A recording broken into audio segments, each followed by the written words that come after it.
Welcome back to Small Business Saturday Shout Out. I am your host, Alicia Couri, and today's guest, like I said before, she is phenomenal. I've known this woman for some time now. She's one of my great friends, and I am going to break from tradition where I usually kind of give you their bio, and I'm just going to talk a little bit about her because I know her, and so I'm not going to read a stuffy old bio about her. But Raideesha Francis, I tend to say Raideesha, but Raideesha Francis, she is a culinary entrepreneur. So what she does, a lot of people think she cooks, but she can cook. But what she does is she goes into businesses and help them strategize, culinary businesses. So if it's a restaurant, if it's a food service business, any type of business that deals in the culinary industry, she is a brilliant strategist. And she helps you find ways to set up your business, to be successful, and to find multiple streams of income within your culinary business. So if you love to cook and you thought, oh, I love to cook, so I'm just going to start a restaurant, I'm just going to open up a restaurant. No. That is usually a big mistake because you don't understand the business of owning and running a restaurant. All you really want to do is have your passion, walk your passion through by cooking every day for other people. So understanding the business side of your culinary business is what this woman does best. She also trains and certifies people in Serve Safe, and she can talk a little bit more about that. But she's been in the industry for over a decade. She knows what she's doing. She knows what she's all about. She's helped businesses grow tremendously. And also, she's a very unique woman. The way she thinks, she has this program, which is also a membership called the Distinctive Lifestyle. And I'm going to bring her up to talk about all these things, because if you want to be distinctive in who you are and what you do, and you're a leader, you need to listen to her. So Raideesha Francis, I'm just going to put this up because I have it here, but come on down. Hi. Thank you. My computer is slower than my fingers, clearly. Okay. Thank you for having me on, and you make me sound so good. You are brilliant, my love. That's why I call you every day just to let a little bit of your brilliance drop on top of me for my day. We talk to each other almost every day. Really. Yes, we do. In the morning. In the mornings. Yeah. Because again, like I said before, she is really brilliant in how her mind thinks and creative strategies. So a lot of times it's strategizing throughout the day for us that we jump on a call to help each other strategize. Tell me, how did you get involved in the culinary industry in the first place? I started off just like most people do. They like to cook. So they wanted to open up a business or catering company, but they had no clue about doing it. I'm the poster child for that. So everyone was like, oh, Raideesha, you can cook so good. You should start selling your food. And I did that. And I had no clue what I was doing. So that's how I started. Excellent. And that happens so often. It's so often people who can cook and people say, oh, you should sell this, or you should start a business, or you should start your own restaurant. And they go into that, and then less than a year later, it shuts down because they really didn't know what they were doing. So what are some of the big mistakes that people have made, other than that giant one that we've talked about, that you help them navigate through? Well, I have worked with a variety of clients. None have been the same. So there is no textbook project for me, right? One was, there's a company, it's a foreign owned company. They have multiple locations, and they needed to transition into the North American market. And it was very interesting because oftentimes people believe that because they've been doing business a particular way for so long, especially for decades, that is the way that works. If it's not broke or broken, don't fix it.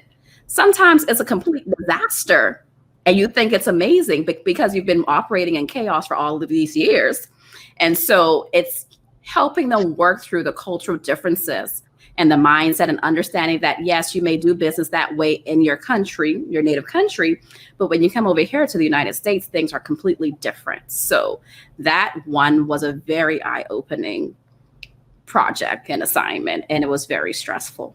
Yeah. And talk a little bit about cultural differences, because I know that's one of your passions, is looking at cultural differences, especially in the restaurant industry. And how do you account for that? Cultural differences affect the way we do everything. And when I say cultural differences, sometimes it's corporate cultural differences, sometimes it's household cultural differences, sometimes it's within the country where you're from. So there's different types of cultures that I have to take into consideration. And cultural differences really account for how we perceive things. So oftentimes when I'm training, like I'm doing the professional development and training, specifically with food safety and sanitation, since I am an international instructor, a certified international instructor for that. When I'm teaching the course and I'm going through showing people the correct way to do things in the certification class in preparation for the exam, I find a lot of resistance there because I'm showing people finally the proper way to do things. And some people have been doing it for a decade, some people 5 decades plus, they've been doing it the incorrect way. And it's challenging to have that paradigm shift, I'll put it like that. Yeah, to unlearn bad habits. Yes. To unlearn bad habits. Because just because you've done it, like you said, with that client before, just because you've done it one way and it seems to have worked, does not mean it's the right way to do it, and it is going to be profitable in the long run. Correct. It's just, you're just putting out fires after fires after fires, and because it hasn't all burned down, you think you're doing great. And the thing is, sometimes they do see success. So let's say you're $1 million business, but you could have been $1 billion business if you did things a little bit different. And that's the challenging part, is when people have perceived success in their eyes, they're not willing to change things because they feel like if it got me this far, I don't need to do anything. Yeah. You don't know what you're talking about. Oh, I so true. A couple other things that I touched on were the trainings that you do. You help them train, but also, how do you help someone structure their business? So let's say me, I love to cook. I want to start a restaurant. What are some of the first things I should be thinking of in order to do that? The first thing that I want to know is, what is your ultimate vision? Because it doesn't make sense to build something and we don't know what we're building into. So do you want this to be just a single operation? Do you want it to be multi-chain? Do you want it to be a franchise? Do you want it to be family owned? Do you want it to be publicly traded? What is it that what do you desire to do? Because in order to be able to work with somebody effectively, I need to understand what your complete vision is. And just because you may not have the financial means or resources to attain that doesn't mean that we can't build out a plan that allows you to grow into your complete vision. So the first thing I need to know is, what is your ultimate vision? What's your vision? That's perfect. And then, how do I build my restaurant for success? Because you have a real estate license specifically for finding locations, right? The first thing that we need to do after understanding what your complete vision is, I need to see your menu. And people do things backwards. People get locations, people buy equipment, they hire people, and they never finish their menu. How did you write a business plan without your menu? Your menu literally is the business plan for your operation. It tells you what kind of licensing and permits you would need, what type of staff to hire, your vendors and your purveyors. It tells you so many things. I call it the intellectual menu. I actually wrote a book on that, even though I haven't published it yet. Because if you wrote out your menu and you had a conversation with it, as I say, it would tell you everything that you need for your business. Wow, that is a huge tip right there. Your menu is your business plan because it tells you everything you need to know in order to run this business. You were an instructor at the Cordon Bleu. I didn't even mention that in your bio, but everything will be in the notes, so people can go back and read about you. So did you learn that from your years of instructing at the Cordon Bleu or working with, remind me again, working with Cisco food Cisco? service. Yeah. Where did you learn that your business, your menu will tell you everything about how to structure your business? It's a combination of experience. I remember when a chef said it to me when I was in culinary school. And then from there, throughout my professional career, I kept seeing patterns. I'm a very observant person, and I look at patterns and cycles and predictable things. And I would see restaurants fail, but I could tell the reason why they were failing. And so I saw these predictable patterns. And I realized there were certain things that they did do and certain things that they did not do. So the way that I work with clients, it's from a combination of my experiences, but also what I've observed. And the thing was, I hadn't found a company. I did not find a company that addressed these solutions. And I kept praying, like, Lord, why doesn't someone open a company that address these different things? And after a few years, I was like, oh, maybe he wants me. Maybe I'm supposed to be the answer to this. Yeah. So Le Cordon Bleu, I taught food safety, sanitation, psychology, sociology, and nutrition. So I didn't learn this from them. But a great part of my professional experiences, more than culinary school, more than teaching at Le Cordon Bleu, being a professor there, I learned a lot about the food industry through Cisco. That was a complete eye opener for me. Wow. There's nothing like real world experience to understand exactly what's happening in the industry to find the solutions. And again, because of the way your mind works, you do search out those solutions to the challenges that you're seeing. Let's pivot a little bit and talk about the distinctive lifestyle, because you are distinctive in the way that you do things. Like I said, you not only do you help culinary businesses, but you got your real estate license to help them also find the right location based on their menu for their restaurant. So you do things distinctively. And is that why the distinctive lifestyle kind of birthed itself? Okay, so I'll touch on the real estate part, and then I'll go into the distinctive lifestyle, since I didn't address it when you asked me to earlier. People believe that because you have a real estate license or you're a realtor or real estate associate, that all are created equal. It's not true. That's like, for me, I don't deal with residential real estate because I don't like emotional purchases and buys, because they typically don't make any sense. They go based upon how a person feels at that time. And I don't do well with emotions and business transactions. I need people to use, logic. And reason. And so there are specific issues that people find when looking for a location. Like, I've seen many businesses never open because they couldn't get through the permitting process.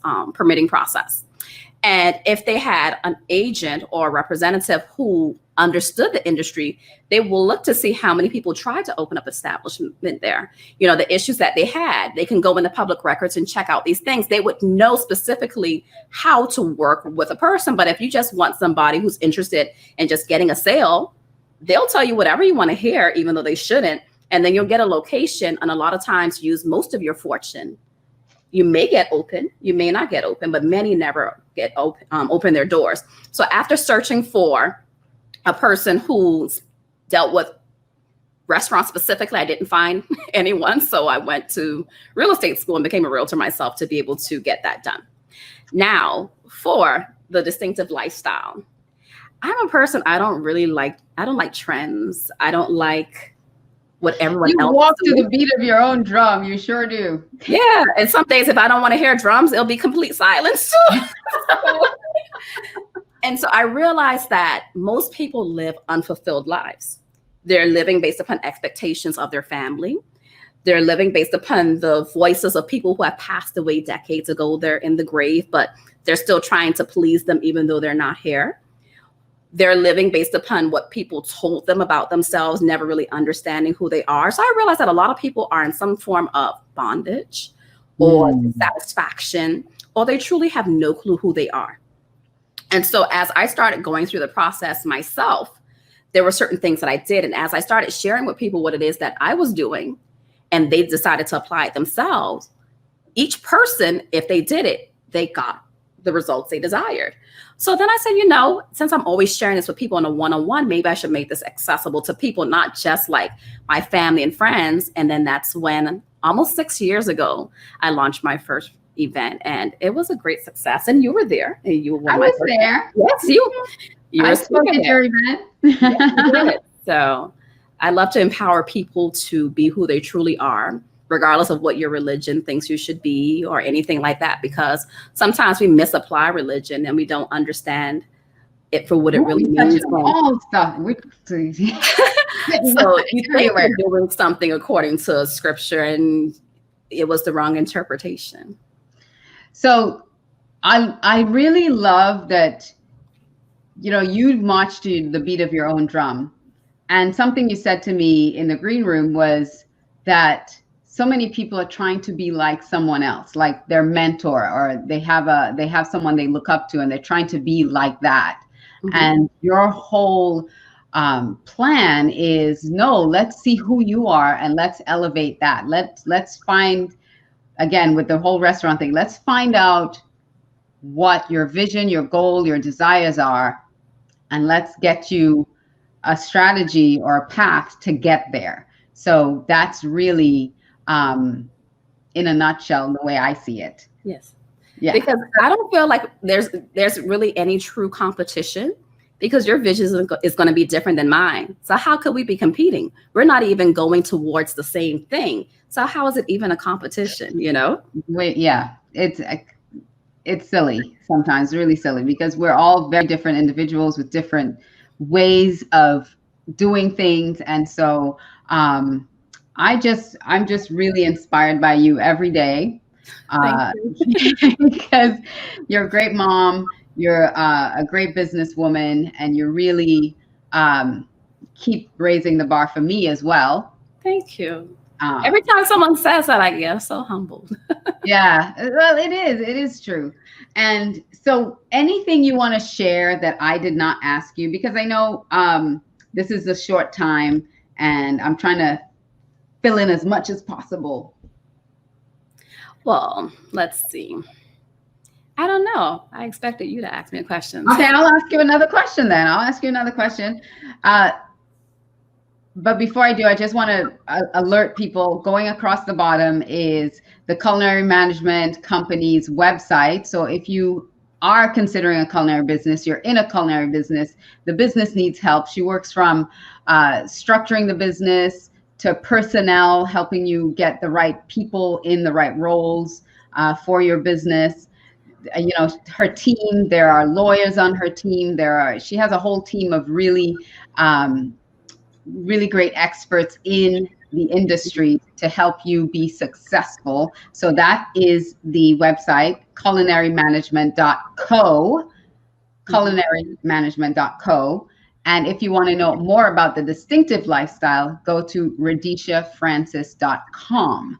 All right. So I got that right. Yeah. So finally, I do want to ask you, what stands out for you in business as a small business owner that you would like to see happen in the industry? So as small business owners, what do you really want small business owners to know about to do better? Professionalism, and nobody owes you anything. Professionalism is something that's lacking heavily. How you address your customers, your clients, how you resolve or don't resolve things. Do you have systems and processes? Or are you just giving someone a product and a service and just charging them for it? So having your systems and processes structured out and not expecting people to understand your business. So if you're doing business with someone, you should make sure that they understand everything about what it is you're doing, your terms and conditions, etc. And if you fail or fall on your part, do everything within your power to make sure that you resolve things for people. And the second thing would be, your family does not have to support your business, and neither do your friends, because it's a business. So just how we have options for major retail brands and whatever it is that we choose to do, you are another option. So if you find that people aren't supporting your business, try to find out why they're not choosing to do business with you. It could be sometimes that people want privacy. They don't want family and friends to understand, to know about their finances or different things that may be going on. Or you might not really be as great of a business person as you think you are. And it's not anyone's burden to support you. It's your responsibility to have a desirable business that makes people crave what you have to offer, and then to be your biggest cheerleader. So if people aren't promoting you and say, oh my gosh, you're so great, you have the greatest something, you might want to take a look at your business again. Ooh. Listen, she pulls no punches, right? Raideesha tells you like it is. She's a great mentor to anyone. She's a tremendous strategist. And really, if you want a successful culinary business, whether you're running it from your home, out of your kitchen, to learn what different streams of income you can create, even from doing that, she can strategize from the startup all the way to established businesses. So if you have an established restaurant, an established business, and you want to take it to the next level, or maybe you're struggling to keep it open, she is the person to contact. Or if you have an idea for something and you want to start because you love baking and I just want to start, but I want to start small out of my kitchen, she can also help you get that up and running successfully. So contact Raideesha. Yes, ma'am. Final thought. So family businesses. That's my final thought. I'm going to close on that. Since you said cooking out of your kitchen, I find that there's a misconception that for a business to be a family business means that you have to work in it, which isn't true. It can just be family owned, but it doesn't have to be family operated. And one of the things that's devastating to me in our community is when we have these amazing family businesses that have been around for 40 and 50 years, and then the newer generation does not want to work in the business. They literally let it die. So you took something that was worth so much money because you didn't have a succession plan or another plan for it to continue operating just with non-family members, that still could have been an income. And for me, my heart goes out to our communities because I've seen so many businesses close down for that. And we crave and desire what they have and nobody can ever take their place. So if it's a family business, at least have a meeting with someone who's not in the family to show you that even if you're not working the business, your legacy doesn't have to die. Oh, I love that. That is so true. Because sometimes the kids don't want to be a part of the business. They want to go forge their own path. Exactly. And so your business doesn't have to end because of that. So I love that final thought. Ladies and gentlemen, Raideesha Francis. Woo! Now you know why I call her every day. Thank you. So go to culinarymanagement.co to connect with Raideesha. You can also, she is in the Facebook group. So if you want to connect with her, you can connect with her in the Facebook group as well. And let me see, we got a comment. It says phenomenal. That this was a phenomenal interview. So thank you very, very much. And so Raideesha, I thank you. I know you will be back and yes, hopefully you will be at our networking event. I will do my best to be there. I know she's a busy woman, busy woman. So I will have her back again, and we'll talk a little bit more about the distinctive lifestyle and some other things that she has going on. So check her out, raideeshafrancis.com or culinarymanagement.co. Thank you. Thank you. Thank you. Thank you, love. Thank you for having me on. Okay. Bye-bye. So that was Raideesha Francis. She is the owner, CEO, operator, founder of the Culinary Management Company, and also the Distinctive Lifestyle. So check her out. Again, her website is culinarymanagement.co and raideeshafrancis.com.